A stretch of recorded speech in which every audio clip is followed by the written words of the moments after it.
मेरा नाम है हरिया, मैं काम करता हूँ बहुत बढ़िया, खाता हूँ खाना और रोज गाता हूँ गाना। अरे यार, आज तो बहुत देर हो गई। इस खतरनाक जंगल को देखकर तो मेरे हाथ पैर ठंडे हो गए हैं। अगर मैं वक्त पर गांव नहीं पहुंचा तो मालिक बहुत नाराज हो जाएंगे। सुनिए हरु जी।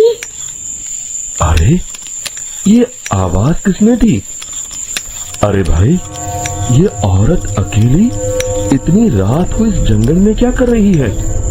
चलकर पूछना पड़ेगा। अरे सुनिए, आप इतनी रात को इस खतरनाक जंगल में अकेली क्या कर रही हैं? तभी वो औरत मीठी आवाज में कहती है, अरे हरु जी, आप आ गए। मैं कब से आपका इंतजार कर रही थी। वैसे तो यहाँ से काफी लोग गुजर चुके हैं, लेकिन मैं खास आपका इंतजार कर रही थी। अच्छा, तुम सच कह रही हो? मुझे तो यकीन नहीं हो रहा है। वो क्या है ना, आज तक किसी ने मुझसे इतने प्यार से बात नहीं की। हाँ हरु जी, मैं सच कह रही हूँ। अब देर मत करिए और जल्दी से मुझे मेरे घर तक छोड़ दीजिए। हाँ, कौन सी बड़ी बात है, अभी छोड़ देता हूँ। आप मेरे पीछे बैलगाड़ी में बैठ जाइए और मुझे रास्ता बताते चलिए। फिर वो औरत हरिया की बैलगाड़ी में बैठ जाती है और हरिया बैलगाड़ी हाँकता हुआ आगे चल पड़ता है। फिर उस औरत के बताए हुए रास्ते पर चलते चलते हरिया बैलगाड़ी लेकर एक काली गुफा के आगे आकर रुक जाता है। हरिया उस औरत से पूछता है, हाँ देवी जी, आपका घर कहाँ है? यहाँ तो एक गुफा के अलावा और कुछ नहीं है। अरे तू तो एक नंबर का बेवकूफ निकला। तू तो बड़ी आसानी से मेरी बातों में आ गया। अरे मर गया रे, ये तो एक चुड़ैल है। हे भगवान बचा ले, ये तो बड़ी डरावनी दिखाई दे रही है। और फिर अगले ही पल हरिया की बैलगाड़ी में रखा सारा सामान हवा में उड़ता हुआ उस काली गुफा के अंदर चला जाता है और वो चुड़ैल भी उस गुफा के अंदर जाकर कहीं गायब हो जाती है। हरिया ये नजारा देख बुरी तरह घबरा और परेशान हो जाता है। अरे, ये चुड़ैल तो मेरा सारा सामान लेकर गुफा में गायब हो गई। अब क्या होगा? अगर मैं गांव खाली हाथ गया तो मालिक मेरी अच्छी खबर लेंगे। मेरी इस बात का कोई यकीन भी नहीं करेगा। फिर आखिर वही हुआ। हरिया के मालिक चंपक सेठ को हरिया की किसी भी बात पर रत्ती भर भी यकीन नहीं हुआ। चंपक सेठ को लगा हरिया झूठ बोल रहा है और उसने ही लालच में आकर सारा सामान हड़प कर लिया है। फिर हरिया को बेईमान समझकर चंपक सेठ उसे काम से निकाल देता है। अगले दिन अपनी दुकान में परेशान बैठा चंपक सेठ गुस्से में बड़बड़ाता है, अरे, दुकान में तो सामान बिल्कुल भी नहीं है। अब मुझे ही शहर जाकर सामान लाना होगा। फिर वो अपनी बैलगाड़ी लेकर शहर चला जाता है। शहर से सामान लेकर जब चंपक सेठ वापस गांव लौट रहा होता है, तभी उसे एक आवाज सुनाई देती है, चंपक जी, ओ चंपक जी। अरे, ये तो कोई मेरा नाम लेकर मुझे पुकार रहा है। फिर उस रास्ते में वही औरत खड़ी दिखाई देती है।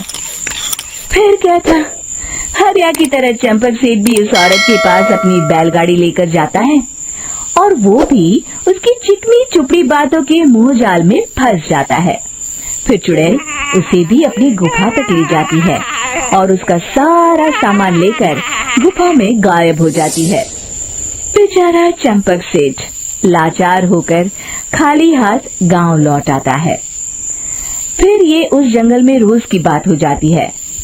जो कोई भी शहर से कुछ लेकर गांव की तरफ लौटता, वो चुड़ैल उसे बेवकूफ बनाकर उसका सारा सामान लेकर गुफा में गायब हो जाती। एक दिन हरिया एक लकड़हारे को उसी जंगल की तरफ जाते हुए देखता है। फिर हरिया उसे रोकते हुए कहता है, अरे भाई, क्यों अपनी मौत को दावत दे रहे हो? मेरी बात मानो, आगे जंगल में मत जाओ, वहाँ एक बड़ी भयानक चुड़ैल रहती है। अरे भाई, मुझे पहले ही बहुत देर हो चुकी है, मुझे जाने दो भाई। शाम तक लकड़ियाँ काट कर शहर के बाजार में बेचना है। तुम अपनी ये कहानी किसी फुर्सत में बैठे इंसान को सुनाओ, अब मैं तो चला। फिर अगले दिन गांव के मुखिया के घर के बाहर बहुत सारे लोग जमा हो जाते हैं। तभी हाथ में कुल्हाड़ी लिए खड़ा लकड़हारा कहता है, अरे मुखिया जी, अब आप ही हमें बचाइए उस जंगल वाली चुड़ैल से। हमारा सारा काम तो शहर से ही होता है। अरे मुखिया जी, उस चुड़ैल की वजह से तो मैं पूरी तरह बर्बाद हो गया हूँ। हम सबको मिलकर उस चुड़ैल का कोई इलाज करना पड़ेगा। तभी भीड़ में खड़ा वीरा कहता है, आप लोग चिंता मत करिए, कल से वो चुड़ैल किसी को नहीं लूट पाएगी। मेरे पास एक बहुत अच्छी तरकीब है। तभी चंपक सेठ उसका मजाक उड़ाते हुए कहता है, अरे तेरा नाम वीरा है तो क्या हुआ? तूने अभी उस चुड़ैल को देखा नहीं है?